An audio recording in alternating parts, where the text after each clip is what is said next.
Never let them see you sweat. This was me to a fault, or rather to a default. My default posture was to never show a glimpse of supposed weakness. If I were being honest, I say there was a time when this wasn't a default posture. It was, for me, the standard operational posture. I had mastered the etiquette of holding my tongue. What little that occasionally did slip was minuscule compared to the tsunami I efficiently contained within. In those days, I was the chief MRI technologist that showed up to work in a skirt and heels and frequently transported patients in said heels. If that job was killing me, I was determined to look good dying. No one saw me sweat. At least they didn't acknowledge it to my face. What couldn't be hidden was my willingness to be impractical. This was the quote unquote sweat I didn't realize I was showing. In other words, I was weak pretending to be strong. And heck, if I was being weak anyways, I could have done it wearing sneakers, scrubs, and a pair of feet that weren't constantly rebellious and aching. I am weak. This statement is in direct contrast to the image of a strong black woman. Well, what makes that statement, a strong black woman, a necessity, right? Anyway, in my case, the simplest answer is trauma. It's also the most challenging one to admit. In my youth, I coped, I adapted, I adjusted, I made do, I compartmentalized, I denied. In my age, I'm not going to say how old I am, but in my age, I've been sorting through all the compartments. And as I sort, I think about the times I incorrectly considered myself resourceful, a survivor, strong even. One of those compartments I encountered, it's small, but it's quite deep. It's unlabeled, but I know it's mental illness. My path to healing and wholeness means I've got to go through all of those compartments and start unpacking them. I just throw it all away if I could, but the problem is I've had these compartments for so long, I don't know what's in them. But what I've come to understand is they won't just stay in the dumpster waiting to be incinerated or something.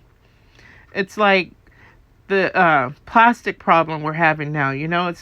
They're clogging up the earth, and the plastic never breaks down on its own. It just sits there. Reduce, reuse, recycle. But not this madness. No, thank you. Speaking of age, I should have just dealt with this mess a long time ago.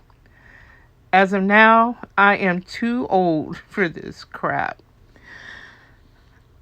I may be weak, but I can at least be strong enough to face myself. I mean, it's me, right? And what does it take to be sick of oneself? Time. And what's the fix for that? Love.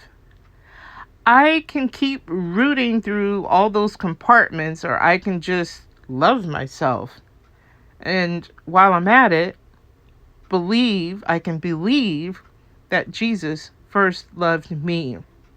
In fact, in 1 John 4:19, it says, we love him because he first loved us.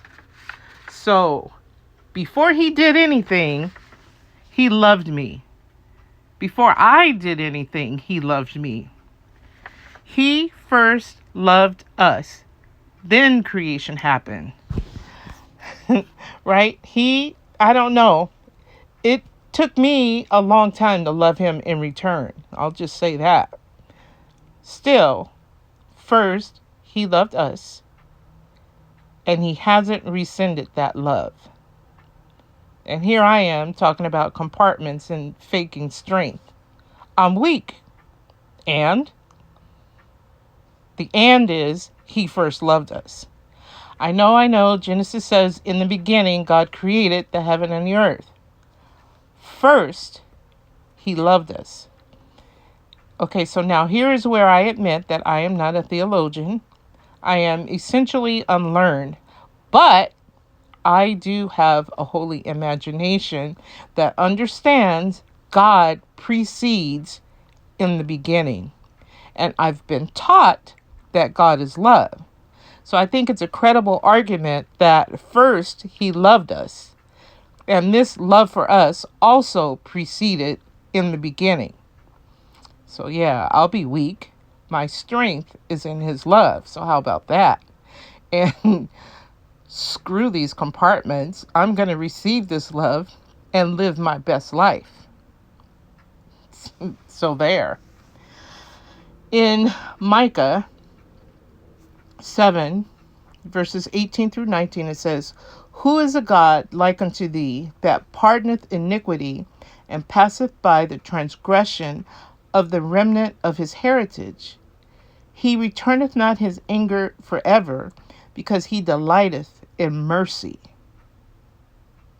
He will turn again, he will have compassion upon us. He will subdue our iniquities." That sounds better than what I could ever do going through compartments. I can't subdue anything. Jesus Christ, I can't just, I'm just going to leave that alone. I can't subdue anything, but it says here in the word, he will subdue our iniquities. And thou wilt cast all their sins into the depths of the sea. Like I said, screw these compartments. I'm going to receive this love, because that's what it is. They call it compassion. It's love. I'm going to do that and live my best life.